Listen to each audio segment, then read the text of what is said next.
This is Frameform. Hey, everybody. Happy Wednesday. Jen, Hannah, how you both doing? Doing pretty good. How about you, Jen? I'm kind of upset because it's our last group recording of the season.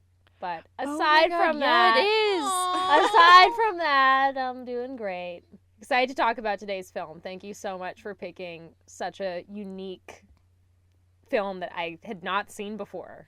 Yeah, well, I mean, speaking of group recording and being in groups, this is a film that really has an interesting take on many things, including group dynamics, and really tells its story in a very unique and maybe say screen dancey kind of way. The film we're discussing today is The Fits, directed by Anna Rose Holmer, which was released in 2015. The basic plot of the story is we see a young girl in Cincinnati who really essentially trains at a boxing gym for reasons probably related to the fact that her brother also trains there as well. And then she becomes involved in a dance group. We really can't go forward in the story or what happens or provide more details about the story without significantly spoiling the film. So if you want to leave this film unspoiled, we actually recommend just pause, go watch the film, and come back and hear us talk about it. Go and watch The Fits. Go and watch The Fits. Hulu, Roku, Showtime, pay-per-view, or watch for free on Canopy. Through your local library. Well, listener, I would love to hear what you think about it. And Hannah and Jen, I would love to hear what you two think about it as well. Just what are your initial impressions of the film? Well, one of my initial impressions was that Canopy's a really cool platform. I had actually never heard of it until we started talking about it for this episode. And I had reached my point of streaming exhaustion and browsing exhaustion. I'm at the point where I'll be like, oh, I want to watch something. And I will just scroll for 20 to 30 minutes and realize that really nothing's sparking my interest. So aside from this film being really interesting and different and a great example of beyond spectacle and blurring those lines between a traditional film and screen dance and what can we qualify as a dance film, I was also just really impressed with this as a platform as well. So thank you for bringing that to my attention also. What did you think, Hannah? Definitely this film was refreshing. Coming from my recent watchings has been a lot of, I guess, popular movies, whatever is coming out right now or whatever was popular a couple of years ago. And I mean, couple of years ago, I mean, just within the 2000s, I haven't watched a lot of foreign cinema, or I haven't watched a lot of classic 1960s cinema in a while. And this film definitely gave me that mix between of what you would get in the energy of a foreign film, but yet the quality in storytelling of something that you would get from the 1960s, especially speaking on like kind of some French New Wave meets Italian neorealism. I thought it was just really beautiful to watch and observe. That's such a good way of putting it. It did feel kind of like a foreign film, even though it was, made in the U.S.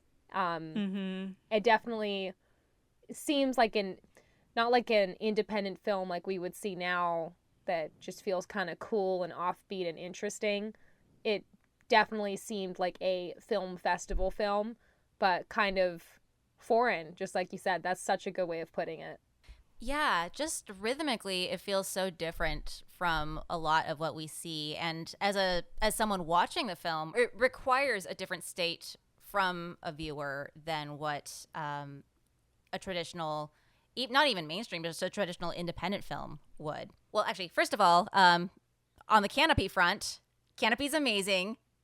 You can get it through your library. Support your local library. Agreed. PSA. And on the foreign film front, even like before the film even begins. It's always very interesting. I think, Jen, you were reflecting on this maybe even last season, just seeing whenever you're screening films, like seeing who's funding it or seeing who's putting their support behind it. And right from the get-go, you see the Venice Biennale as a presumably a funder or a sponsor of the film in some way. And it does have that feeling. And I think just one of the main things that really stands out about it, and the thing that really sets it apart as far as rhythm goes, is that it really isn't a dialogue-driven film. That it really is communicated through really rhythm in different ways, and all these shifts in rhythm. What I love about the minimal dialogue in this is the fact that we can observe, as I said earlier. I am someone, when I'm watching documentaries in particular, I want that fly on the wall experience and just let the moments unfold naturally on screen with not a lot of cutting. And this film definitely delivered that. And especially because it's also a dance film, we're letting the movement and the body language speak for themselves. And I think with this time of the age being presented on screen, I think body language is the perfect way to showcase them in the most rawest perspective. I think when it comes to a coming to age film, I mean, less is more. Even from the first shot where you make that very bold and potentially risky choice of breaking the fourth wall, and the main character, Toni, she moves from being completely in view, looking at you in her contraction, to being off screen in her release. I just got a feeling that was setting the precedent for the rest of the film, or setting a pattern. And I think one of the themes I picked up on was the difference between effort and ease. Like, there's this very, it's not that you don't see effort in the dance. On the contrary, you actually see like this braggadocio dance battle that really complements or contrasts with the boxing world really well. But by the time you get that very last shot, I was like, you see her releasing, into her spell. And it's that coming into your own self and finally releasing into nature in a way that, just the way that it kind of came full circle there and echoed back to the beginning, I thought that was so beautifully and simply done. And I know it's not a groundbreaking thing to be like, compare the first shot with the last shot. That's like film 101. But it totally worked in a way that I think was effective here. And it was laced throughout the film really beautifully as well. Yeah, and I just want to give a shout out right off the bat to Royalty Hightower, who plays Toni in this film. In a very dialogue sparse performance, and one that's communicated through body language, which is really hard to do, and really hard, as a young person, to be that embodied in your character, to communicate those shifts. And you really see the changes between the strong front that Toni puts on from at the beginning of the film, and sort of like emphasizing, not only the strength, but also the tolerance for pain. I watched the ear piercing scene, for example. It's just the fact that she really literally just sucks it up and takes it. Yeah. Really takes that pain. Yeah, she's hardcore. Yeah. Also, something else, a very fun fact about this film, the dance team that you see in the film is actually drawn from a real Cincinnati-based dance team. So Anna Rose Holmer is actually has some experience with dance film. She was the producer on Ballet 422, which was essentially a process doc on Justin Peck development process. And she found this team on YouTube and essentially workshopped with these dancers and with these performers, and workshopped them to develop dialogue as well. When they cast Royalty Hightower, they actually had to have the challenge of making her seem like she couldn't dance. Like, she actually had to be coached on how not to dance. I think that's part of the magic of this film, and why it comes across so beautifully, is that it feels very authentic, and you actually have these dancers that have really good group chemistry, seem like they grew up in the same neighborhood, And like you said, they even worked on the dialogue so that it wasn't an adult imagining, oh, this is how young people talk. It was them thinking, this is how I would say it. And I was laughing out loud the way that they were engaging with each other and saying things. And even though having a fit or a seizure or some sort of spell is not something to laugh at, when the one character, I think it was Beezy, like does the impression of the other girl, the way she did it, I was like, that is such a way that a little kid would explain it. And it was really funny. So I think that being collaborative with your cast makes all the difference, especially when you're trying to capture youth. Like you can tell when something is kind of imposed versus authentic. And yeah, Royalty Hightower was amazing in this film, like such a strong lead, and I wouldn't have changed anything about her performance. I think what's really interesting about Toni in particular in this film is that she's coming from a boxing background where she's literally the only female amongst a group of boys, and then sees this dance almost like this foreign mythical thing that is very, she doesn't know if she can be a part of it, or and she could see if she could do what it takes. I'm curious what you guys think about like that transformation into being a boxer, being tough versus being feminine and having freedom of expression. Well, I really like that the dance that's featured is drill team. It's not like the obvious contrast of, oh, and she's going to become a ballerina. Like, or it just seemed dancer. a lot more authentic that way. Yeah, and like the way that there still is that combat element. Like, you see the girls doing these dance battles, and it is, though there's some like feminine touches and like the strutting and the hair flips, like there's a lot of aggression and a lot of strength in the movement as well that I think complements and translates really well to the boxing. And I think that just made it a lot better. It would have been a little too obvious to make that big of a contrast and try and be like, well, here's this tomboy learning how to be graceful.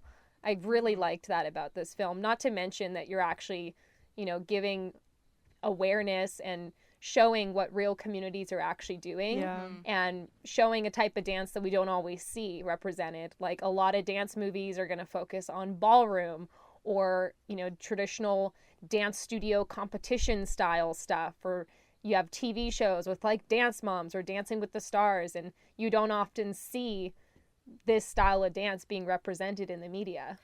Absolutely. And I think that the fact that it is a competitive dance team does show that there is a sense, there really is a sense of competitiveness that's kind of inherent to what they're doing or what they're working toward. But I guess trope-wise, like, they're not necessarily working toward a specific competition. Like, it really is a, working to be a part, to be this cohesive group and, be a part of that group. It almost feels like a shift from sort of like the individuation of, what being a boxer is like towards like what being a part of a community or a group is like. I think that's also a contrast that we really see in that film. And also through what we see, these fits or these episodes that we see, what makes you initiated into a group? What makes you a part of this group? I feel like in that sense of like being a part of it also is having the drive to be with the rest of the group or keep up with the rest of the group. When we first see them dance together, as in her with Beezy, the crabs, they look so out of sync. Their technique is terrible. They look whack as hell or like something like that. And from then on, you can tell that she's like trying her best. And when she gets to the bridge where she would usually do her laps on the bridge with her brother, she gets up there and she starts doing the jumping jacks. And then we hear that beat from her shoes moving to clapping. And then she's practicing the routine, where I think definitely like the boxing headset where you're like focused and trying to get against your opponent, but then adding that freedom of expression and movement with the dance. You could see that blend together in that scene where she's like, I'm going to be a part of this and I'm serious about it. And that draws from that very first, that tryout with the crabs and being like, you need to be a part of this family. When you're at school, you're practicing. When you're at home, you're practicing. And she truly gives it her all. And I think she really shines in that moment where she just finally feels like she's working towards something and making something amazing happen. Something I loved about that first practice where they did look quote unquote whack as hell was I find that the film's generally shot in a way where you really can relate to them. You don't feel like you're outside of the experience, like this creepy outside voyeur. I felt connected to Toni's experience especially. Yes. And I thought it was such a genius choice to have the camera pointing at the lineup of the new dancers, and the coach or the dance captain's like, all right, here's the combo, clap, go around, head swirl, like whatever the choreo is. And as a viewer, you're like trying to figure out the choreo, and it happens so quickly, and then you watch them struggle through it. I thought that was so brilliant because obviously part of what we see, shapes our experience, but what you don't see. Exactly. In this case, I was like, that is the way to shoot that for sure, because you see the good examples, you see the choreography, but being able to empathize with them where it's like, okay, I'm trying to picture this. I don't know what she's saying.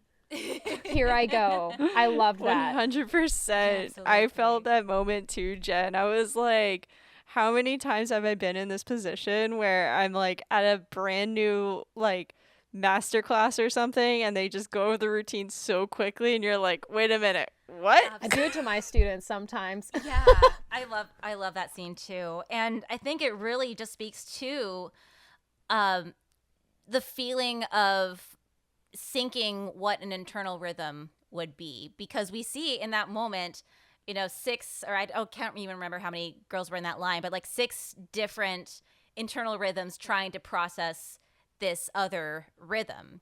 And of course, they're not all in sync. And there's a great article that was published in the Screen Dance Journal a few years back that talks about this idea of corporeal orature. So essentially, like what the body's capacity to communicate through rhythm and to receive rhythm.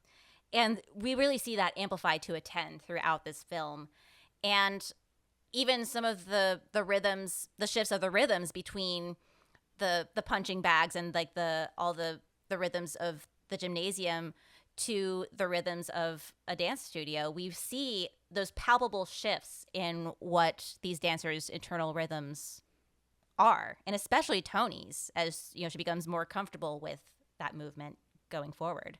There's this discord throughout the film as well, like where the soundtrack is like screechy and off. It kind of reminded me of like a horror film in that way in some parts, where I'm like, why do I just feel off? And it made me think there was something in the water, like the theory that maybe the water's infected. I was like, it totally is, because something's up here.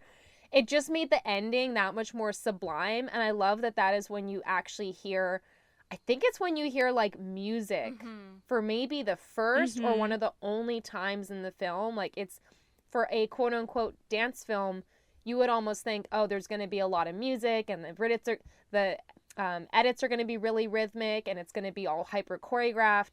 And though it's using that language, it's not synchronized, and you don't get that calm or that ease until the very end sequence, and it made it that much more impactful and dreamlike almost. And I do have to shout out that I noticed a connection with an episode we did earlier this season, because they're in an empty swimming pool, and I thought that was really awesome. Yeah, I saw that. I thought of that. I was like, obligatory mention, empty swimming pool. I mean, yeah, with the dance and the music all together, it was really satisfying to finally hear something rhythmic in that last sequence.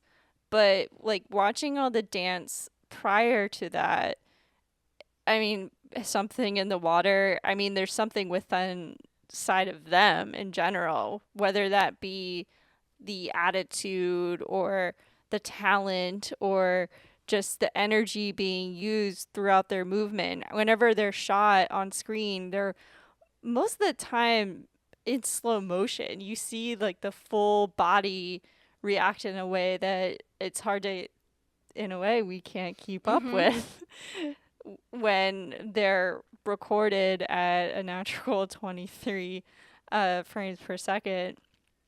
So it's interesting to see that contrast with the boxers being always at a POV angle with them and just static and just going through the motions and the technique of like being on skill versus just having your body be. Like there's that instance when her brother does the weigh-in and he has to lose 5 pounds for his next match, where her body is told to be skinny and it's just that's who she is. She doesn't have to bulk up or go down. It's all about like what she has to serve. And I think that's what the girls have in general, is they're showing what they have to serve versus what they need to work towards for the men to fit a certain standard.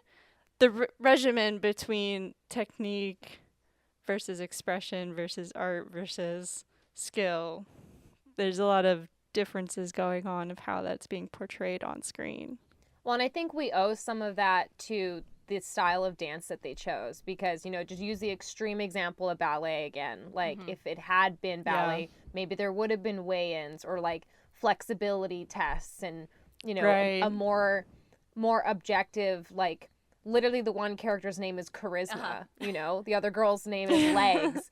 Like it is more about that individuality and the kind of flavor and personality you bring than can you just do this technical skill on that level. But I also really liked how, and I think it was done really clearly, but not in like a forced or leaving something to be desired way. I really like how there was this contrast between like the male world and the boxing, and even the way that they talked about things versus the female world. And Totally. I thought it was really well done, and it didn't seem too contrived. It seemed pretty authentic. Like, okay, this is believable. It's not just designed for the movie. Taking a look at the movement of the dancers and the rhythm that's being developed between them, we start to see a sense of disruption through each dancer going through a sort of episode in a way, which really gives the title of the film its name. So when developing the script, it's very interesting that Anna Rose Holmer was actually inspired by real life stories of communities succumbing to fits of so-called hysteria for some unknown reason. There's a very famous case in the Middle Ages of like the dancing plague, as well as several documented cases of certain uncontrolled or unconscious twitching. In this case, we don't exactly find out what it is. We don't know what caused it. Quite frankly, we can't be sure that every experience is necessarily a genuine experience of illness, but it does serve as a sense of foreboding in that everybody is going to get it. If you don't have it, it is coming. I think it's beautifully crafted where I was uncertain the entire film. Like, I didn't even know what I felt about it. I definitely was thinking, like, this is teenage girl groupthink. Like, they're just pretending. They became more frequent as the film went on. It became kind of confirmed that it might not be the water because Toni was still washing herself with the water and drinking the water, and the guys weren't getting it. I think Beezy said, like, maybe it's like a boyfriend disease, you know, like, because all the girls that have boyfriends that were getting it. But I really thought that was so well done. It kept me on edge the entire time because I didn't even have a confident theory where I'm like, oh, it's definitely this, it's definitely that. And to even learn about it, like I decided to only read about the film after I watched it because I wanted to just go in blind, because that was Claire's advice for this. It's like, you don't want to know too much before. But even just reading about these, you know, the dancing plague, in the Middle Ages, or that this happened in 2007 in Virginia. Yeah. I was like, that sounds so bizarre, but there's so many mysteries in life that we never figure out.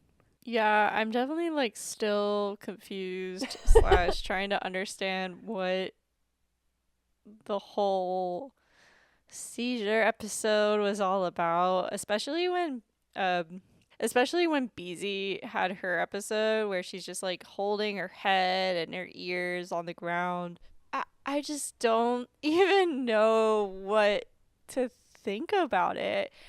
But when we get to Toni's episode, she's floating, she feels like she's soaring. She is just on cloud nine at this point, where we're seeing the visuals of all of the dancers in their attire that they would wear for the parade, and they're dancing in all the locations that we see in the film. I just don't know if we could say like this is a positive thing, this is a negative thing. Why is it only happening to the girls and not the guys? I'm just kind of boggled. I just don't even know.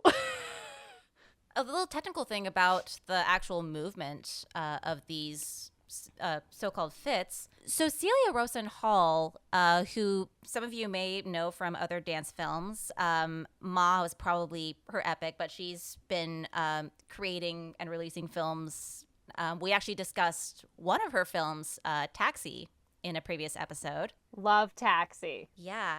So good. So she actually worked with each dancer individually to construct what their fit would look like. And the only time that anyone else would see them was when they started filming.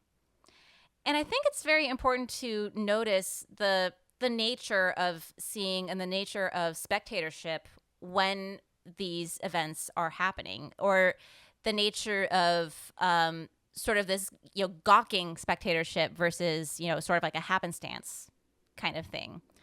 For instance, we see in one of the earlier fits that someone looks like she's going through a very guttural, painful experience. Everybody has their phone out. Everybody is kind of gawking at what's going on, versus something like one of the fits in the gym where someone just appears to go into our other world away from the group, or even Toni's at the end where she really is walking away from the group and gets, stricken in a way. So I think it's very interesting to see like what the nature of spectatorship is in this case, and like whether those who are afflicted, how aware they are of eyes on them, or how aware they are of being seen. Yeah, I loved the individuality of the choreography, and that there was that surprise even for people on set when they were filming. I think that just adds so much more to it. And you could coach or you could direct people to have a certain reaction, but there's something about it being natural that makes it that much more impactful when you're watching it. I also think that because it is, we're referring to things that have spontaneously happened throughout history, but it really is an allegory for coming of age and becoming a woman and releasing, control, and just getting onto the other side of that thing that the group is sort of randomly going through at different times. I just love how that was done. And yeah, the difference in reactions really kind of speaks to the power dynamics and the characteristics of each person. And I definitely felt super gross watching the one that you're referring to. I think it was Legs, maybe. Where she's on the ground, like she looks like she's in pain, like you said, compared to the others that they're floating or they just look out of it. And that exploitation of that very personal moment, I think that was something really important to include, because that's also part of coming of age, and that's also part of group dynamics, is that, some people have genuine concern, but there's also this kind of sick fascination or exploitation of these vulnerable moments as well. And that was really tough to watch, but I think it's important that it was in there.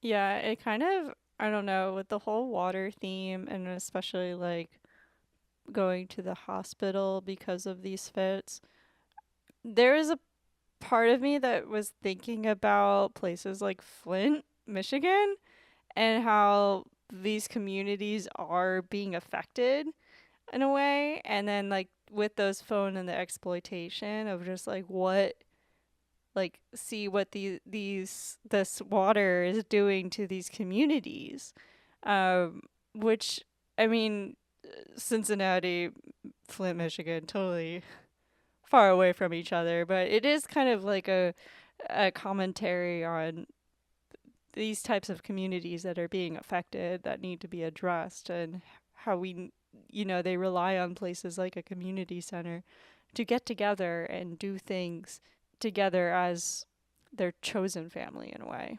And get the resources that they need in a way. Exactly. Yeah, I mean, I think it's hard, especially considering when the film was released, which I believe was about a year into the Flint water crisis.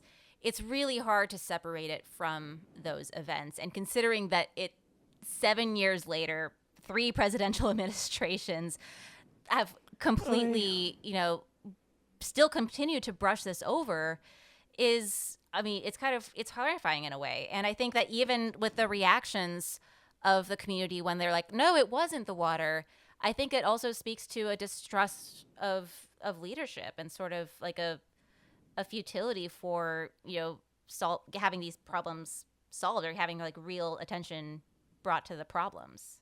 I thought it was so cute that, on a light note, but still related, I thought it was so cute when they had the the biohazard crew come in, and you don't see them, but you hear the kids talking about it, and it's like, they look like astronauts, and it just kind of emphasizes that, like, there's some real heavy stuff potentially going on, but to see it with a child's innocence really kind of shows you that not everyone's fully aware of the severity. Mm-hmm. And to me, it just makes me that much angrier because the adults in charge, the people that are the policymakers, the people that are able to make the change, it's like, you're affecting the future, you're affecting this next generation, and they don't even fully, they think it's a boyfriend disease. Mm-hmm. They don't even fully understand how potentially harmful it is.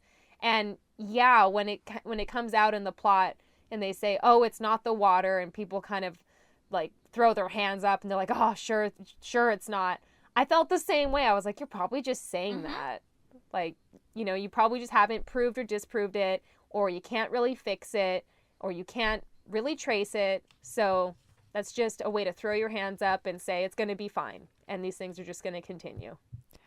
I think on another lighter note, talking about the childhood innocence and also feeling like you were a part of this group of girls. Moments that I have to bring up that I absolutely loved was one moment was when they were mopping the floor in the gymnasium. It made me think of all those times that we would just randomly do that before and after dance class because of all the dust on the ground, or even just dancing in a random space where you could practice for a couple minutes with like a couple of your friends, waiting for your ride, or like taking your ride home. Like, all of that I think was just captured so well, and I hope more people see this movie to get that relationship out of it. I loved when Beezy was just like, run, jete, just randomly in the gym, and the camera just kind of lingers, and you're like, yeah, I totally do that when there's a big open space and there's nothing else to do. Absolutely. I think that the film really does empathize with the experience of a very young person and doesn't infantilize that experience. It really, is a way of, showing this person discovering the world and the audience really discovering the world around them at the same time. And I just think it's beautifully crafted in that regard. It was such a good choice for our Beyond Spectacle episode. I mean, every season we kind of have our set episodes that we want to cover, like Location Scout, or we have our interviews, and we mm-hmm. always want to do a Beyond Spectacle where we pick something that may or may not be considered a quote-unquote dance film or quote-unquote screen dance, and this was just such a great choice. And I love that it really does intersect with the dance film world we know, real dance crews that we know, mm-hmm. And Yeah. it's different than any other choice we've had. So thank you so much for bringing this suggestion to the table, Claire, and for sharing your Canopy account with us. That Oh, was really cool, too. absolutely. Yeah. Go to town on that. Go to town. I usually never get through the credits in a month, so. Yeah, but thank you, Anna Rose Holmer, for making this film and for getting the funding for it. I think that the budget was around 180,000, and I think the gross was roughly around that as well. And every film really, but especially independent film, is a labor of love, and it's very clear a lot of love went into this one. And with that, we have to bid adieu to our season of Frameform. I'm in denial. Aww.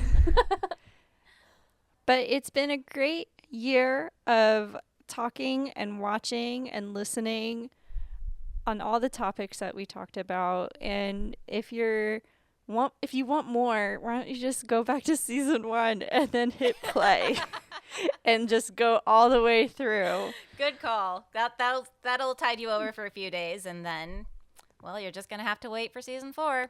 And of course, if you have any ideas, any movies you really want us to check out, any topics, any location scouts, we would love to hear from you. It's something that we started in season 1, talking to our not yet existent audience, saying, hey, send us ideas, send us announcements. And now it's so cool that a few years later, we really do have real people that listen to the show, that engage with us, that send us comments, send us emails. So please, while we're in the off season and we're cooking up our ideas for next year, send us any suggestions. We would really love to hear from you. Jen, Claire, I think it's time to sign out. Peace, everybody. Thanks for everything. It's been awesome. We'd love to hear from you. Send us an email at frameformpodcast@gmail.com and engage with us on social at frameformpod. That's frameform POD. If you like what you're hearing, leave a review and rate the show. It really helps out. And if you know someone who also likes dance or film, join the conversation and bring your friends.